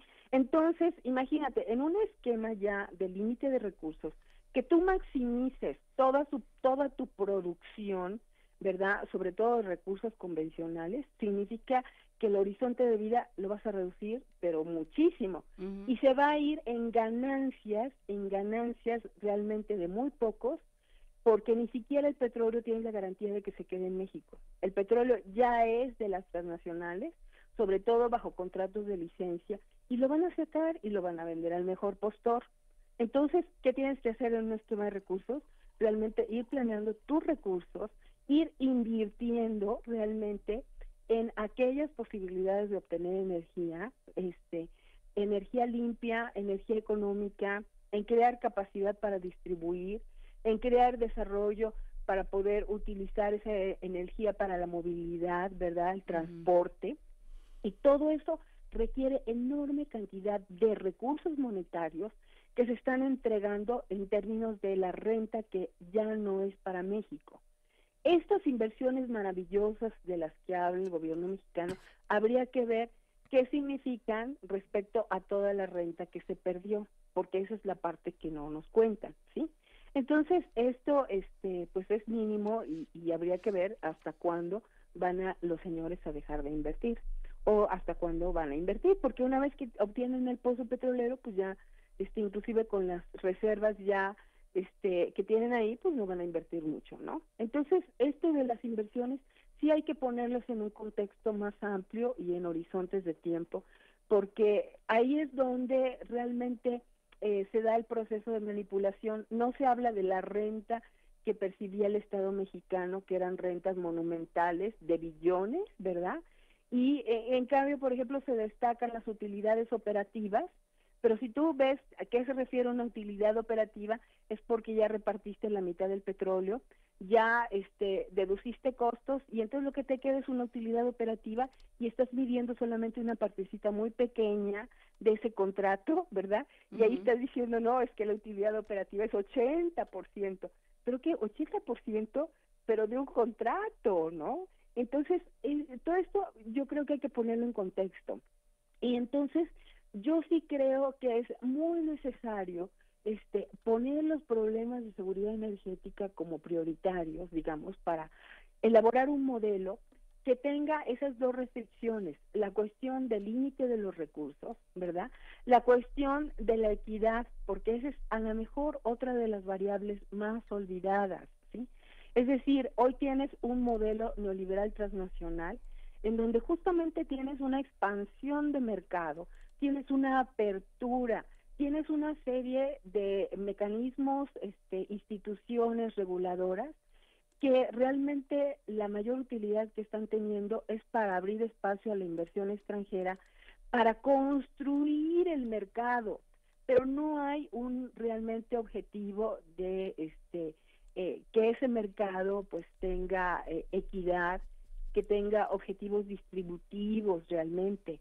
La cuestión de la distribución simplemente se ha vuelto una cuestión así casi de caridad. Son los televisos los que organizan ahí sus eventos para hacer donaciones. Es decir, no es un proyecto estatal realmente que tenga un objetivo de equidad, de desarrollo de la industria, de desarrollo de capacidades, de retomar actividades estratégicas, de redistribuir renta petrolera, porque está fuera del modelo que nosotros tenemos. Entonces, el problema con los candidatos es que de alguna manera tácitamente sigue este modelo, nadie lo ha cuestionado, el modelo liberal transnacional, y realmente para un cambio sustantivo lo que habría es que cuestionar el modelo y reconstruir ese modelo justamente con todos estos elementos que yo sugiero. Desarrollo de capacidades en el sentido más amplio, ver límites de recursos, ver cuestiones de cambio climático y ver elementos de equidad. Entonces eso, digo, no es una cuestión sencilla, es un ejercicio sobre todo que tiene dos elementos que para nada están considerados, pero para mí serían los fundamentales. Es un ejercicio que tiene que ver con el poder, frente al modelo transnacional, frente a los grandes poderes internacionales, los países poderosos y los actores transnacionales, que son realmente los que están ejerciendo ese poder en México.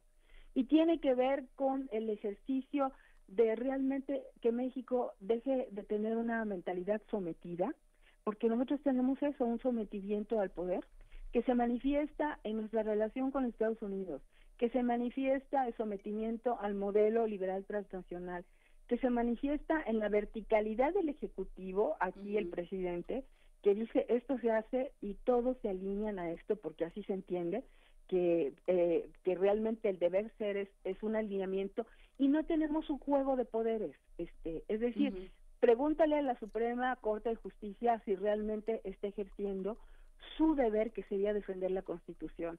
O sea, se está plegando totalmente al modelo y entonces, te digo, ante todas estas amparos que ha habido contra la reforma energética que han pasado la Suprema Corte de Justicia, los ha rechazado sistemáticamente. El Poder Legislativo, pues bueno, a lo mejor ahí algún partido se opone, pero es absolutamente minoritario y entonces los partidos en el poder avalan todo esto que el Ejecutivo manda como iniciativa. Entonces, ¿dónde está el juego de partidos?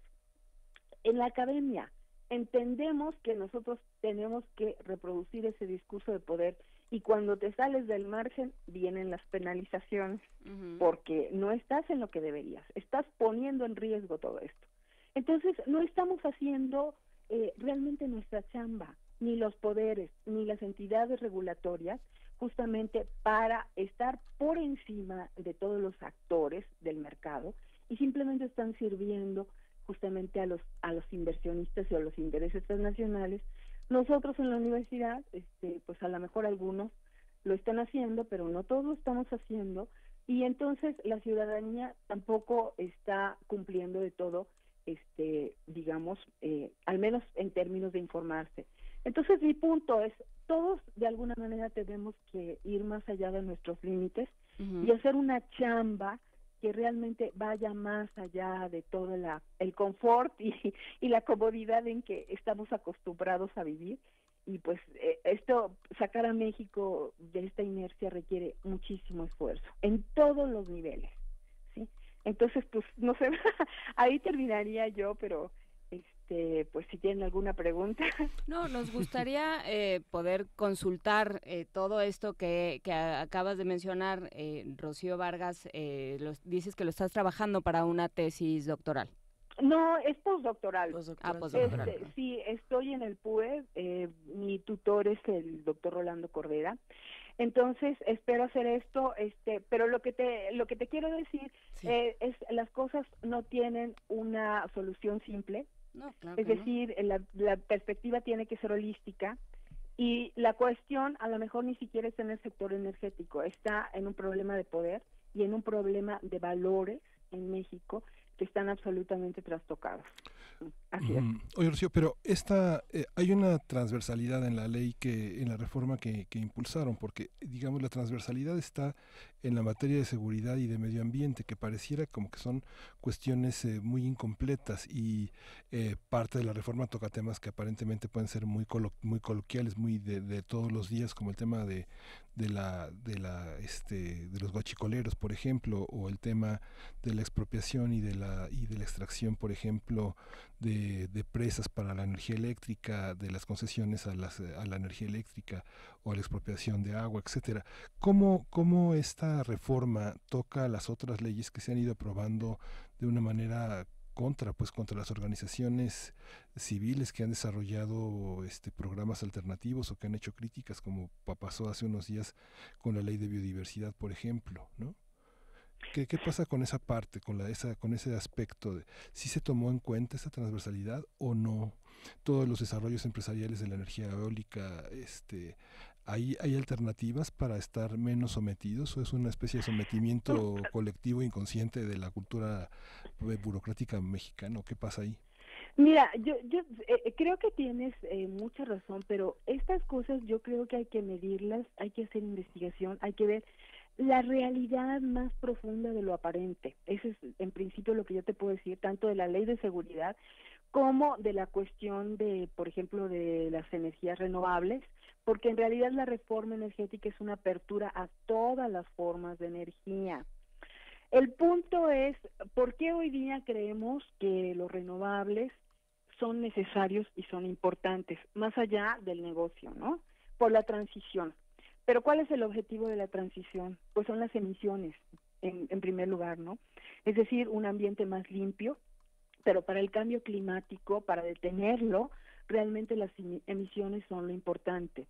Aquí hay un estudio muy bueno que está sacando el doctor Víctor Rodríguez, que es justamente sobre seguridad energética de CEPAL, y él lo que demuestra ahí es que en el caso de México hay un problema ya de sobreinversión en la cuestión de los renovables. Es decir, sí se ha caminado por ese lado. Son empresas privadas, transnacionales. Comisión Federal paga carísimo todas estas formas de energía. Pero ¿qué es lo que está pasando? Y no solamente en México, sino a nivel mundial, que en realidad las emisiones no están bajando. Es decir, aparentemente vamos en una transición, pero en realidad pues el objetivo no se está cumpliendo. Y aquí en México inclusive hay otra distorsión respecto a esta cuestión de las energías limpias, porque oficialmente se entiende que la energía limpia es el gas, y el gas es justamente el que viene del fracking de Estados Unidos, y pues el gas, digamos, que se usa para la generación, en realidad pues no es tan contaminante como el combustóleo o como el carbón. Pero el problema es cómo estamos produciendo ese gas. Ese gas con el fracking genera mucho metano, que es peor para el cambio climático que si produjeras con carbón. Entonces, ¿me entiendes? Yo creo que todas estas cuestiones hay que realmente irlas midiendo, ir monitoreando. Pero lo que prevalece aquí casi siempre son los intereses del mercado. Y entonces todo esto parece como que, pues no, lo que hay que hacer es más inversión en renovables. Y entonces tú dices, bueno, realmente las renovables serían la alternativa para bajar emisiones en este contexto de sobreinversión que tiene México. Entonces, a lo mejor la alternativa no sería por ahí, sería la nuclear, sería modificar el parque vehicular, sería ir por los autos híbridos eléctricos. Entonces tendrías que realmente pensar en función de eso. Ahora, la cuestión de la seguridad, mira, mi punto de vista es que en realidad hay cosas que sirven más a generar este ambiente de caos en México, de criminalidad, que para mí tiene mucho realmente de creado, de diseñado, porque sirve a ciertos propósitos, ¿sí? Es decir, el tener al ejército en las calles, pues necesitas criminales para justificar esto, ¿no? ¿Qué anda haciendo la Marina, digamos, ametrallando ciudadanos en Tamaulipas, ¿no? Aquí en Cuernavaca hubo una masacre, y pues los que estuvieron ahí fue la Policía Federal, ¿no? Entonces yo tengo este tipo de cuestionamientos de realmente hasta qué punto esta historia de los guachicoleros no es útil justamente para hacer ver la cuestión de la criminalidad, la ineficiencia del Estado, las pérdidas monumentales. Yo creo que hay, digamos, argumentos útiles que a mí no me resultan porque, digo, si hay tales inversiones en seguridad, si tenemos al ejército en la Marina, ¿cómo puede ser que sobrevivan los guachicoleros? Y yo he encontrado noticias en donde inclusive hasta hay impedimento para que realmente se termine con esta lacra que son los guachicoleros. O sea, alguien está impidiendo. Entonces, yo por eso soy de la idea de que primero veamos realmente a quién están sirviendo estas cosas, qué de real hay en todo este ambiente de criminalidad, de narcos en México, si no es acaso la estrategia del shock, ¿verdad?, de las que Naomi Klein ha escrito cosas extraordinarias, sí, que justamente son útiles para la implantación de este mercado, el avance de este modelo liberal transnacional, y hasta qué punto realmente es cierto todo esto, ¿no? Que yo no tengo la menor duda, pues, de que hay crimen, de que hay problemas, de que hay robos, y pues en la medida en que se agudizan los problemas de la gente, pero a nivel, digamos, de un país como México, esta criminalidad no tiene sentido simplemente viviendo junto a Estados Unidos. Es decir, Estados Unidos es una potencia militar. Nosotros estamos vinculados, somos parte del Comando Norte. Es decir, está todo este poder militar en donde no se explican cosas como los guachicoleros, no se explica la existencia, ¿verdad?, de estos narcos, ¿verdad?, en donde se mueren familias enteras de fuego cruzado y al rato el pozolero sale por otro lado y fulanito, dices, ¿cómo puede ser? En este contexto de esta capacidad militar que se tiene, no es lógico para mí. Entonces, mira, en esta cuestión, yo lo que de alguna manera pienso, Miguel Ángel, es que realmente hay que ir a ver de qué se trata cada cosa. Es decir, por ejemplo, la ley de bioseguridad, de la que pues tú me estás comentando algo, que está siendo aprobada, ¿sí? Esto no es algo diferente, no es algo que salga del espíritu de la reforma energética, que es justamente ir por la cuestión de los recursos, de los bienes comunes y meterlos en un régimen de mercado. Es decir, aquí, por ejemplo, se sigue toda esa lógica de que un partido, el Verde, a iniciativas de la senadora Ninfa Salinas, es decir,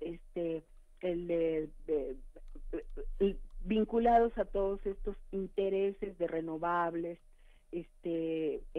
a TV Azteca, no es la hija del señor presidente de TV Azteca, y ellos van abanderando todo este discurso de las transnacionales, ¿no? Este grupo de Ninfa Salinas obtuvo quién sabe cuántos miles, como entre 3,000 y 5,000 watts de la energía geotérmica. Es decir, ellos están en donde está la toma de decisiones, es decir, en el Senado, introduciendo iniciativas en donde están favoreciendo a sus propios grupos de inversionistas, porque ellos son actores privados participantes en estos negocios. Entonces, aquí sí hay un conflicto de interés muy claro, pero así es como han funcionado muchas cosas.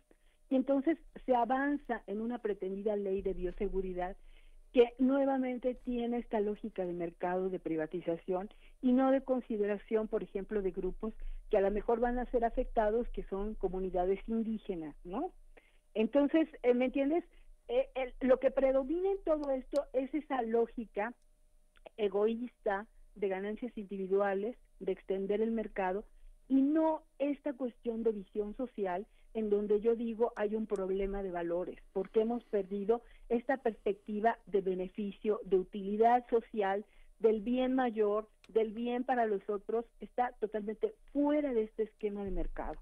Y eso es quizá desde mi punto de vista lo delicado, que nos va a hacer que no caminemos realmente para resolver estos problemas que son sustantivos, que son el problema de los recursos y el problema del cambio climático. Entonces, ¿me entiendes? Está en una cuestión subjetiva, como los valores, como el modelo, como la falta de disciplina en México, la falta de trabajo. Realmente necesitamos fortaleza como seres humanos, realmente para ir más allá de todo esto, ¿no? Pues muchísimas gracias, Rocío. Pues ahí está. Es una gran reflexión.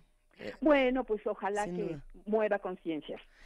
Y si se acaba es porque se nos acaba el tiempo del programa, que si no, aquí nos seguimos platicando, querida Rocío Vargas, especialista en el sector energético del Centro de Investigaciones sobre América del Norte, CISAN de la UNAM. Te mandamos un inmenso abrazo. Gracias por compartirnos esta importantísima reflexión. Adiós. Muchas gracias. Hasta luego. Buen día. Nos vamos volando porque ya casi se acaba este programa. Tradizao, de Gabriela Méndez.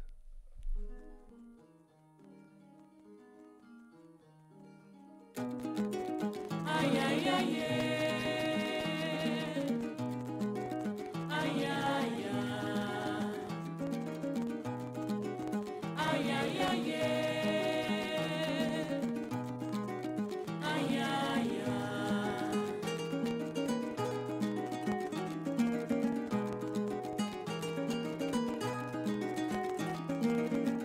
nunca nos deixa-nos derranger, nos pialcer. Nota sai para longe para buscar vida, uma vivência na nossa terra. Nunca nos deixa nos derranger, nos pialcer. Nota sai para longe para buscar vida, uma vivência na nossa terra.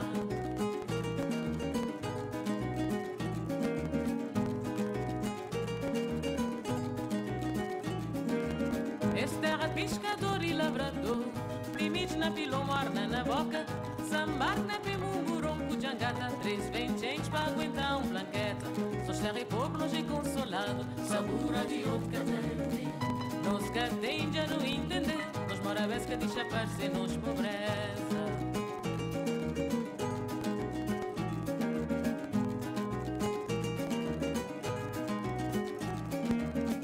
Nunca nos deixa nos derranger, nos pialcer. Nota sai para longe para buscar vida, uma vivência na nossa terra. Nunca nos deixa nos derranger, nos pialcer. Nota sai para longe para buscar vida, uma vivência na nossa terra.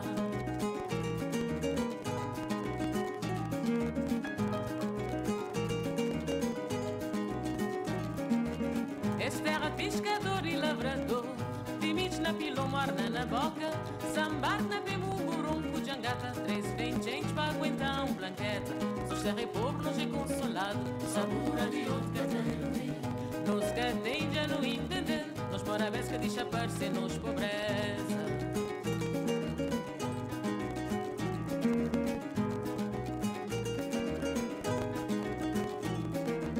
Esta terra pescador e lavrador, limites na pilomar na boca, sambar na pemungurão. Jangata, 3 20 para aguentar blanqueta. Nos terra e povo, nós é consolado. Sabura de outro caderno. Nos que tem já não entender. Nós mora vez que deixa aparecer nos pobreza. Ai, ai, ai, ai, ai, ai, ai, ai. Todas las pláticas que ocurren cuando se cierran los micrófonos de Primer Movimiento, todas las charlas pendientes, los comentarios en redes sociales de los que hacen comunidad con nosotros, que nos alimentarán mucho para el día de mañana, porque hoy ya nos vamos. Deberíamos tener ese programa cuando se cierran los micrófonos. Sí lo necesitamos, de verdad que necesitamos. No sé si lo necesitamos, Luisa. Por lo menos para... Porque tú piensas tener que hacer este programa Jullidos va a ser horrible. Frida Saldívar dice que lo quiere producir, ¿verdad, Frida? que vas a producir. Sí, ni me estaba oyendo, pero sí, un programa de puro blooper y secretos y confidencias detrás de los micrófonos. Sí, Vicente Leñero decía que Harold Pinter había colocado en la dramaturgia contemporánea esa posibilidad de vivir escuchando lo que se dice fuera del aire. Yo sí, pero sí. Si nos pixelean la voz. Sí. Si no, nada. Sí. Hablamos todo eso. Sí. Con esto nos vamos a despedir de Primer Movimiento esta mañana. Gracias a todos los que hacen posible estas transmisiones. Gracias a los amigos de TV UNAM, al gran equipo de Radio UNAM. Nos despedimos, ingenieros en cabina, redes sociales, coordinación de invitados, servicio social, producción. Todos los amigos de TV UNAM que hacen un trabajo extraordinario. Gracias, querida jefa de información, Juana Inés de ESA. Muchas gracias a ustedes. Recuerden que nuestro podcast está disponible a partir de las 3 de la tarde si quieren regresar a estas conversaciones con un poco más de calma, porque todas estuvo de manera un poco vertiginosa. Vamos, ahí están a partir de las 3 de la tarde en www.radio.unam.mx. Gracias, querido Miguel Ángel Quemain. Gracias, Lisa. Gracias, Juana Inés. Nos vemos mañana. Esto fue Primer Movimiento. El mundo desde la universidad.